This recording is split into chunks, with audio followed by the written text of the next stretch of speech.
कलाम का जो ये मुकम्मल हो गया और ये जो शुरू किया था इस बात की अलामत होती है कि कुरान मुकम्मल हो गया। इसका मतलब ये नहीं कि उसको छोड़ने आना, बल्कि उसकी अलामत ये है कि अब इसको फिर वापस रिपीट करना ताकि उसको भूले ना।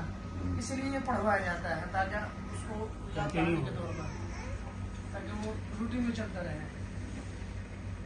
ये गाँव है।